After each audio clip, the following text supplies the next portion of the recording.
Assalamualaikum anak-anak, selamat pagi. Apa kabar kalian hari ini?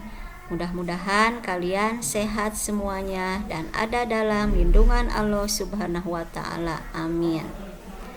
Pada pembelajaran kali ini, Ibu akan menjelaskan tentang hukum bacaan mim mati atau sukun. Sebelum pembelajaran dimulai, Ibu akan membacakan tujuan pembelajaran kita kali ini. Adapun tujuan kita belajar mim sukun atau mim mati adalah: 1. Dapat menganalisis macam-macam bacaan hukum mim mati atau sukun dengan tepat. 2. Dapat memerinci soal yang berkaitan dengan hukum bacaan idgham mimi dengan tepat. 3. Dapat menyimpulkan macam-macam hukum bacaan mim mati atau sukun dengan tepat. 4. Mendiskusikan soal yang berkaitan dengan macam-macam hukum mim mati atau sukun dengan tepat. 5. Membuat peta pikiran atau mind map hukum bacaan mim mati atau sukun. Untuk selanjutnya, Ibu akan menjelaskan hukum-hukum tersebut. Mengenal hukum bacaan mim mati atau sukun. Untuk membaca Al-Quran dengan tartil atau dengan baik dan benar, maka perlu belajar tajwid, yakni pengetahuan tentang kaidah membaca Al-Quran agar bisa memelihara bacaan dari kesalahan membaca. Jadi setelah belajar tajwid ini, kalian diharapkan tidak lagi salah dalam membaca Al-Quran. Kali ini kita akan belajar tentang hukum bacaan mim mati atau sukun jika bertemu dengan huruf-huruf tertentu. Di dalam ilmu tajwid, hukum mim mati atau sukun itu ada 3, yaitu ikhfa sapawi, idgham mimi, dan idhar sapawi. Untuk lebih jelasnya, Ibu akan membacakan atau menjelaskan hukum-hukum tersebut satu persatu. Dengarkan baik-baik ya. 1. Ikhfa sapawi. Ikhfa sapawi, jika ada mim mati atau sukun bertemu dengan huruf ba, maka hukum bacaannya disebut ikhfa. Ini gampang ya, nanti cari di Al-Quran.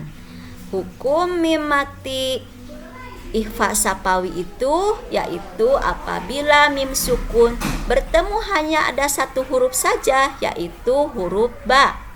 Di sini ada contoh cara membacanya bagaimana yang baik dan benar. Contohnya membaca ikhfa sapawi yang baik dan benar. Alaihim bi khailika. Cara membaca ikhfa sapawi ini harus didengungkan. Bacaannya di bibir. Alaihim bi khailika. Ini dibacanya tidak boleh langsung, tapi harus didengungkan dulu. Tidak boleh seperti ini. Alaihim bi khailika. Nah, tidak boleh seperti itu, tapi harus ada penekanan di kedua bibir dibacanya. Alaihim bi khailika. Nah, harus seperti itu. Yang kedua, idgham mimi. Idgham mimi itu adalah apabila mim sukun bertemu dengan huruf mim, maka hukum bacaannya itu disebut idgham mimi. Idgham mimi itu ya harus diingat, mim mati bertemu dengan mim lagi. Bacaannya juga harus didengungkan seolah-olah ada huruf tajwid, huruf mimnya merangkap. Idgham mimi juga disebut idgham mutamasilen. Berikut contoh idgham mutamasilen. Ibu akan membacakannya. Kalian harus memperhatikannya dengan baik agar tidak ada kesalahan dalam membacanya. Innahum mab'utsun. Mim mati bertemu dengan mim, membacanya harus dengung. Tidak boleh seperti ini. Innahum mab'utsun, tidak boleh langsung, tapi harus didengungkan dulu. Innahum mab'utsun.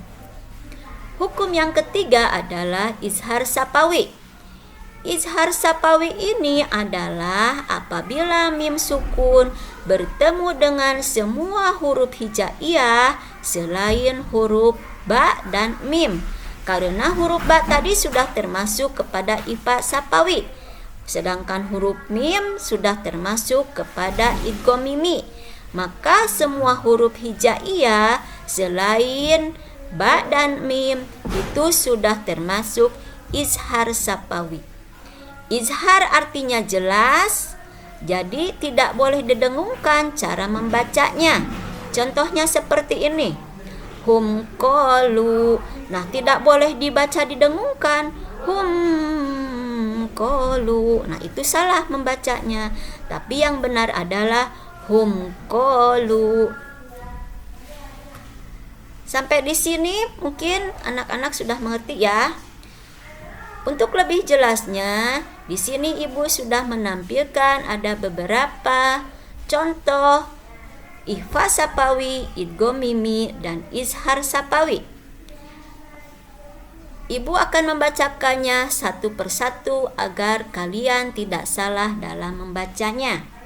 Contoh yang pertama, tarmihim bihijaroh. Itu adalah mim mati bertemu dengan ba. Tadi sudah dibahas, itu termasuknya apa? Maka dibacanya juga harus ada pada kedua bibir. Kedua bibirnya harus rapat. Itu cara membacanya. Contoh yang kedua, inna rabbahum bihim. Ini juga sama, mim mati bertemu dengan huruf ba. Itu juga cara membacanya harus didengungkan. Contoh ketiga, syuhada'akum min duni. Ini bacaan apa? Apabila mim mati bertemu dengan huruf mim lagi. Di atas tadi sudah Ibu jelaskan, itu termasuk bacaan apa? Lakum mafi, itu juga sama. Mim mati bertemu dengan mim. Cara membacanya harus didengungkan. Contoh berikutnya, alaihim hafidin. Ini dibacanya tidak boleh didengungkan, sebab ini bacaannya adalah disebut idhar ya. Idhar itu kan selain dari huruf mim dan huruf ba. Di sini mim matinya menghadapi huruf ha, maka bacaannya tidak boleh didengungkan.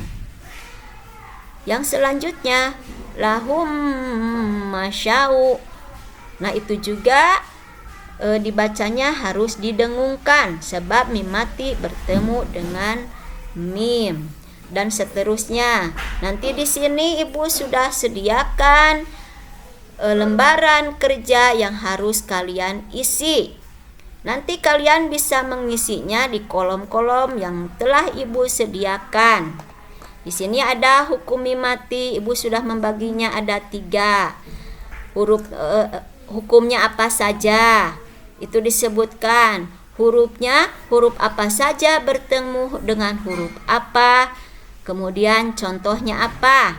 Di atas sudah ada contohnya. Nanti kalian tinggal memilih mana yang termasuk ikhfa, mana yang termasuk idgham, mana yang termasuk.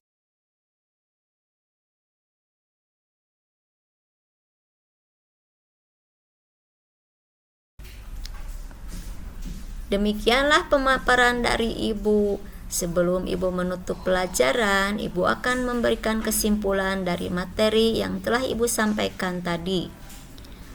1. Di dalam ilmu tajwid, hukum mim sukun ada 3, yaitu ikhfa sapawi, idgham mimi, dan izhar sapawi. 2. Jika ada mim sukun bertemu dengan huruf ba, maka hukum bacaannya disebut ikhfa sapawi. yang harus dibaca samar-samar di bibir dan didengungkan. 3. Apabila mim sukun bertemu dengan huruf mim, maka hukum bacaannya disebut igomimi. Cara membacanya, mimnya seperti disyadah atau rangkap, bacaannya didengungkan. Igomimi disebut juga idgham mutamasilen. 4. Ketika ada mim sukun bertemu dengan salah satu huruf hijaiyah selain huruf mim dan ba, maka hukum bacaannya disebut izhar sapawi. Izhar artinya jelas, sedangkan sapawi artinya bibir. Jadi cara membacanya di bibir dengan mulut tertutup. Demikianlah pembelajaran hari ini. Mudah-mudahan kalian bisa memahaminya apa yang Ibu jelaskan tadi. Selamat bekerja di LKPD yang telah Ibu sediakan. Mudah-mudahan kalian bisa memahaminya, bisa mengerjakannya dengan baik. Sekian dari Ibu. Wassalamualaikum warahmatullahi wabarakatuh.